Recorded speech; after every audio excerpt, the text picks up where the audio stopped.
That when the Wolves were relegated last season, Peter joined Sydney Olympic, but injury and some bad luck sees him back with his old club. And Cotomanides plays his first game of the season at the showground this Sunday in the local derby against Macedonia.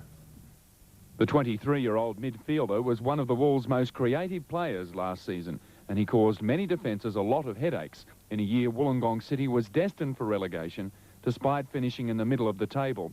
So Cotomanides went to the Sydney Greek-backed club Olympic, but it appears he was destined to return to Wollongong. I never missed one first-grade game, and about a week before Eddie Thompson came in, I had an injury against St George through a midweek match. I copped a kick in the back of the Achilles, which put me up for about 3 or 4 weeks, and ever since then I haven't really been able to get back in the side. And I've been playing youth grade once or twice, but I really found it hard to get back in the team. So if Peter wants to play again in the National League, he must now help the Wolves in their promotion quest. They're still in touch with the leaders and recently have rediscovered that goal-scoring touch. The inclusion of Cotomanides can only improve it further. The lads have been, welcoming me back to the team. A few new faces, David Skeen and Mike Holyfield, but I think I can fit in quite well with them. I know the way they play. I've watched them a few times, and I think I should be no problems. The Wolves' opponent on Sunday, Wollongong Macedonia, now under player coach Peter Willis, have had a rotten run and are currently running last on the State League ladder. But the local derby always brings out the best in Macedonia. A 1-1 draw in the first round is proof enough of that, and the Wolves won't be taking them lightly. We're not underestimating Macedonia. They're a good side. I think the only problem is the goal scoring. They need someone up front that can put the goals away, but we're taking every game as a grand final if we want to get back in the NSL. And I think this week will be one of our... Wolves coach John Fleming, after his team's 3-1 thumping of NSL heavyweights St George at Brandon Park last night. While Fleming was naturally delighted with the result of the Wolves' first match on their new home ground, he says the West End National League has only just begun. Despite miserable weather, a subsequently smaller than expected crowd and a last-minute consolation goal by St George substitute Graham Fletcher, no one could deny the Wolves their triumphant Brandon Park debut. Without first-team regulars Scott Dixon, Jock Milando, Mike Holyfield, Jeff Ainsworth and Robert Giraldi, the Wolves were the better side. And with guest star Alan Brazil proving a constant menace, often just by his presence, St George's defence looked shaky. But this was something Fleming had planned for. We had somebody watch them last week and we felt they were very weak at the back, very immobile and very bad in the air, and I think it was proved out. Every time we got crosses in and diagonal balls, they had problems, and we really capitalised on it. Wollongong's strike force constantly tested Fleming's theories and frequently proved them correct. And after 28 minutes, the 2,000 fans at Brandon Park got what they came for. New signing Danny Craney floated a deceptive ball in from the left. Little Radi Stefanovski almost got the touch, but Brazil made no mistake. With the wind and rain at their back after half-time, and with the defence held firm by former Socceroo David Ratcliffe, Ray Valeetstra, David Skeen and Pat Brodnick, the Wolves switched their aggression up a gear. And when Randall Easthorpe made the most of a perfect through ball from Stefanovski on the hour, St George were as good as gone. The Wolves could have scored another 4 goals in the last 15 minutes, but their third, through Stefanovski, after great work from Craney and Brazil, with 6 minutes to go, was enough. Fleming was disappointed only that the final scoreline was not more emphatic. We're not getting carried away. 1 win is great, but we've got another 25 games to go. I think we could have gone on with it a little bit more in the second half. We were 3-0 up, and we didn't really capitalise on their defensive errors, and that's something we'll definitely be working on. While the new faces all showed their work yesterday, the performances of Stefanovski and midfielders Brian Coakley and Peter Cotomanides deserved recognition. The Wolves face highly rated Melbourne team Preston Macedonia next Sunday at Brandon Park, and Fleming has warned his players... Soccer League contenders in yesterday's hard-fought 0-0 draw with Preston Macedonia at Brandon Park. After struggling through the first half, the Wolves finished fitter and stronger than their Victorian rivals, but could not pierce a well-organised defence. Once again, luckless Wolves officials could only ponder what might have been. As for the second successive Sunday, rain kept the fans away in droves, even though the crowd topped the 2,000 mark. And conditions on the pitch were just as heartbreaking, as players from both sides could not predict whether the ball would skid off the waterlogged pitch or stop in the slop. Scottish international Alan Brazil got little good service, with Wolves midfielders Danny Craney, Peter Kotomanitis and Radi Stefanovski nowhere near as effective as in last week's 3-1 win over St George. When he did get the chance to display his talents, Brazil tormented the Preston back four and almost produced a sensational goal after twisting and turning his way into the opposition penalty box. Preston forward Steve Gojovic did put the ball into the net late in the half, in emphatic style too. A booming drive from well outside the area crashed past Wolves keeper Warwick Young, but the goal was disallowed as a number of Gojovic's teammates were offside. The home team turned the game around after half-time, with Brian Coakley maintaining his high work rate in the middle, fullbacks David Skeen and Pat Brodnick looking menacing whenever they advanced down the flanks, and Brazil and Randall Easthorpe combining well up front. In fact, Easthorpe created the chance of the match after 70 minutes when he slipped a delightful ball into Brazil's path on the edge of the area. But the Scottish international striker couldn't get enough control of the ball to get the crucial shot in, and Preston's reliable keeper Phil Trianides tied it up.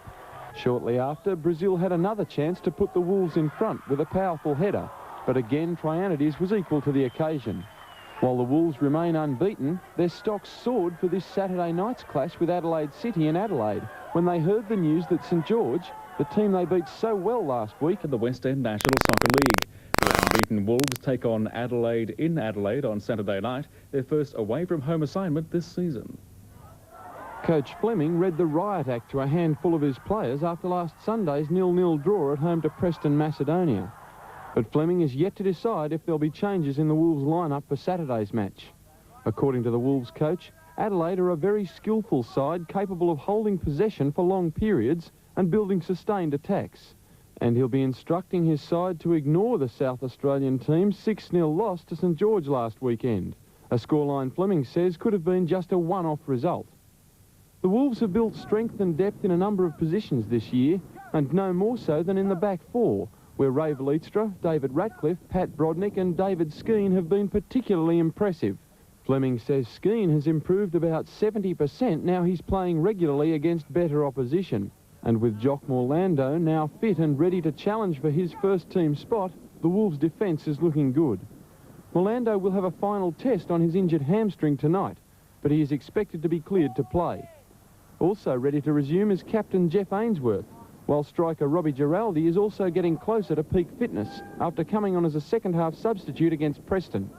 Guest striker Alan Brazil will play his last game for the Wolves on Guest Saturday. players when they outclassed previously unbeaten Melbourne, Croatia 4-1 at Brandon Park yesterday. And after the match, the Wolves received a huge boost with the news that Footscray's brilliant Australian midfielder Oscar Crino was sent off yesterday against St George and will miss this Sunday's clash with the Wolves in Melbourne. Playing for the first time this season without Scottish striker Alan Brazil, the Wolves dominated the match and in doing so maintained their lead in the West End National Soccer League. Many critics had expected Wollongong's unbeaten run to end with the departure of Brazil last week, but the Wolves forwards showed yesterday how much they'd benefited from playing alongside the brilliant Scottish international.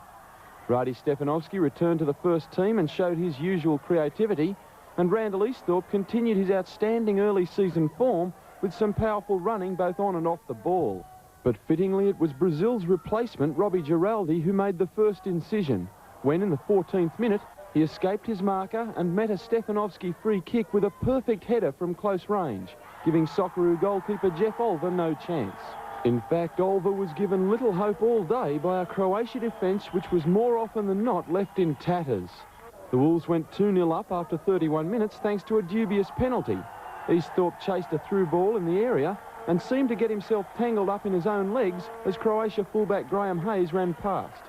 But Jeff Ainsworth made no mistake with the set shot. Penalty or not, the Wolves deserved to lead, and they extended it only minutes later.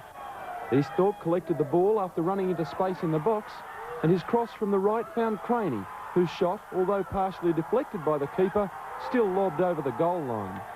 After half-time, the home side relaxed, allowing Croatia more room to move, and they made the most of it with a 57th minute goal from midfielder Talatic. But Wollongong rallied and held their 3-1 lead until Easthorpe capped off a fine match with a Easthorpe's replacement, The experienced Roy Cotton will be making his first appearance in the first team this season, but Giraldi is confident the change will not unsettle the team. Young Easthorpe has been one of the Wolves' most consistent players and goal scorers this season, but was sent off against Footscray last week and must serve an automatic one-game suspension. Giraldi has only just returned to the first team himself, but made an immediate impact in his comeback match against Melbourne, Croatia a fortnight ago. This is my second game back at the moment. I'm quite happy with my first performance. I scored the first goal and we won the game 4-1. I just hope I can go ahead and keep scoring goals, I suppose. Giraldi says Cotton will prove the ideal stand-in for Easthorpe. Randall's a good player, but we've got a lot of depth this year. John's bought wisely. Roy Cotton, another good player with a lot of experience. I think he'll certainly adapt well. Third-placed Marconi are the highest-scoring team this season with 12 goals. The Wolves are third highest with 10, so this match should bristle with goal-mouth activity. But Giraldi believes the Wolves' defence is more than capable of stopping Marconi's attack, which will be without national squad members Frank Farina and Tom McCulloch. Defensively, we're a well-organised side. I think we can hold out any attack in the league. We've proven that so far. If we can continue with the form that we're showing at the moment, we can obviously do well. You know, if you've got a good defence and a strong defence that's capable of pushing the ball up early towards the attackers, it helps us a great deal. Coach John Fleming has one of the fittest sides in the NSL, and Giraldi claims that fitness level is one of the reasons behind Wollongong's early season success. I've been under John for a couple of years now, and he's had each side every year fit at the start of the season, and it's been a good asset for us. We're as fit as we've ever been over the last 2 or 3 years, if not fitter. The Marconi match kicks off at 4:30 p.m. with the Wolves snatching a last-minute draw. However, the Wolves came away from the match still on top of the National Soccer League ladder. Wentworth Park was awash and neither side managed to score in the first half, although Wollongong looked the better outfit and failed on 2 occasions to capitalise on chances. But the going was tough, with sheets of water covering the playing surface, making ball control difficult to say the least. With just 15 minutes left to play, after sound defence from both sides, former Wolves player Alex Bandalo made the breakthrough. From 15 metres out, he fired one past keeper Warwick Young and was obviously delighted to find the net against his old team and former teammate, now coach John Fleming. Fleming was not impressed and looked decidedly dejected as the minutes rolled away, and a loss looking a distinct possibility. A minute on the clock, midfielder Peter Tredinic gave a free kick away, which allowed the Wolves to equalise. Wollongong fullback Mike Hollyfield punted the free kick 35 metres into the crowded Apia goalmouth. Ratfield headed it down, and Pat Brodnick was right on the spot to put it away. The goal rounded off a great game for Brodnick. Yesterday, the former English international displayed world-class finishing with a winning goal 2 minutes from time against the luckless Melbourne, Croatia. Sadly, however, Wollongong's visit to Melbourne with Francis and fellow guest player Alan Brazil could only be described as a public relations flop. As Carl Patterson reports, the lack of crowd support for the big game was hardly surprising, given the promotion was virtually non-existent. Unless you are among the dwindling number of avid soccer fans, the events at Olympic Park yesterday would have been a bit of a mystery. Where were the billboards to hail the arrival of Francis and Brazil? How did you know that soccer would be played here at all? 50 paces down the road, other sports were not so shy about some basic publicity. And yet soccer had plenty of selling points yesterday, not least the duel between old mates Trevor Francis and Ian Wallace, himself a $1 million former international, now coaching Melbourne, Croatia. Well, we've tried to advertise in the papers. Ian's been the newspaper reporters like Sunday Observer, Sunday Press, and the Sun. We've tried to ring up, you know, the actual writers and give them a quote on Ian's experience with the players and see what we could do. We've also advertised around the church and that, and trying to get the crowds there to watch the 2 international players. So really the efforts have been in the Croatian community rather than, say, the general public? Oh, we've tried majority in the Croatian supporters, but also in other supporters as well, to be curious to see the 2 people. Whatever efforts were made to gain pre-match publicity, the results were dismal. Of the weekend newspapers, the Australian carried nothing, the Sunday Observer nothing, the Melbourne Sun 1 paragraph, the Age 1 paragraph. Only the Sunday Press carried a separate story, and even then misspelt Ian Wallace's name. On commercial TV and radio, there was, as usual, no coverage. As far as the club's concerned, I think we've done as much as we can with what we've got, but probably the NSL could have done actually some more on it and promoted it. But it's fair to say that the promotion of this game has really been pretty low-key. Well, you could say that. The rows and rows of empty seats were evidence of another wasted opportunity to promote the NSL. The crowd of 1,851 was mainly the Croatian faithful, who turn up rain or shine. Even their vocal support couldn't save the club from a disastrous day, on and off the field. Viskic has to check back. Wide inside. Selamides on the outside, can get his cross in now. Goes deep. Young has to go back under pressure. Falls forth. Off the line by Ray Valestra. After that shot by Scott. Hayes loses it. Duncan clean up. Mistake by Scott. Lets Francis in. Hanna comes across the cover. Still Francis. And good covering back by Scott, who made the mistake. And finally Francis shows that he too is human. After an uninspiring tussle in the first half, the defensive shackles were broken in the second, and the Francis-Brazil combination began to look menacing. Gives it straight away to Francis as Brazil pulls away beautifully on the left. That's a great pass by Francis. Brazil now waiting for support. Craney's there in the middle, checks back. Still Brazil. Gets his cross in. And Oliver had to scramble there to protect his near post.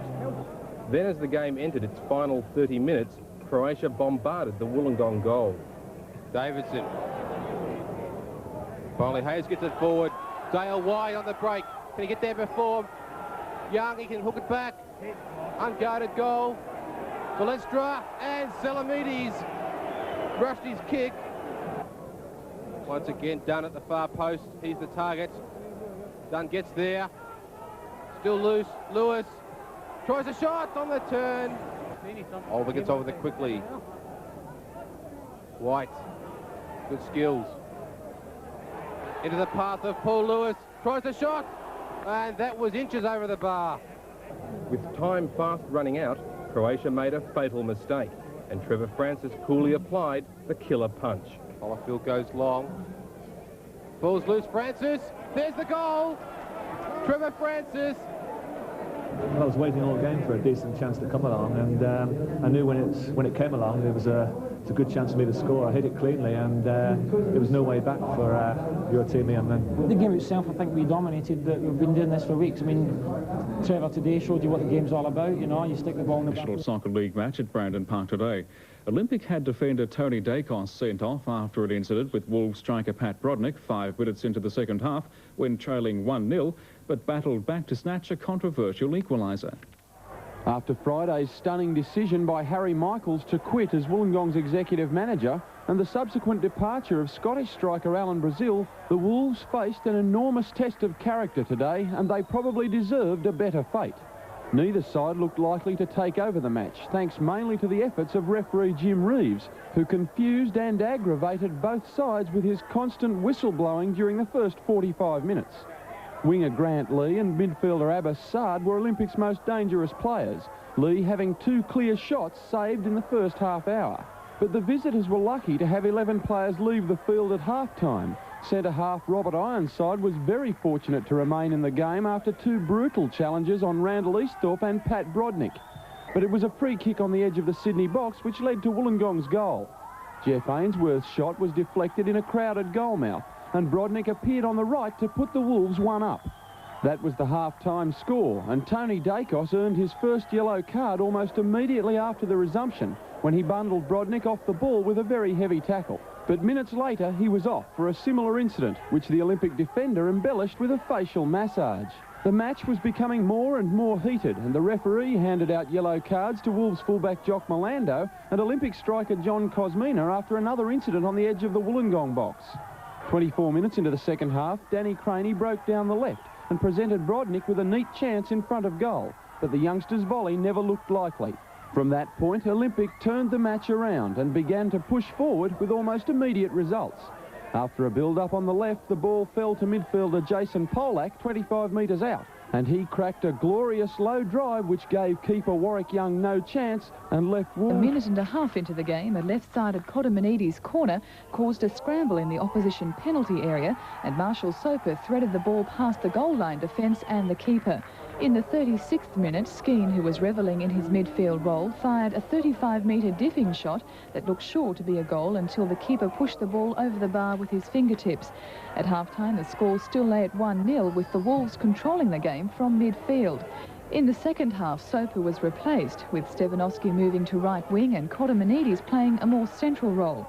10 minutes after the whistle, Patterson crossed the ball from the right for Juventus, and Egan got away from a slow-moving Wolves defence to even the score. Juventus had hardly finished celebrating when, a minute later, Cotamanides picked up the rebound from Stevanovski and put away a fine low shot to put the Wolves back in front.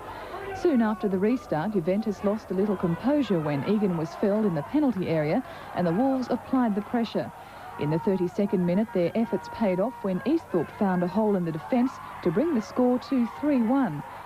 5 minutes later, Palatasides scored a surprise goal for Juventus, but the Wolves could still claim victory for their last home game of the season. South Sydney have taken out a hard-fought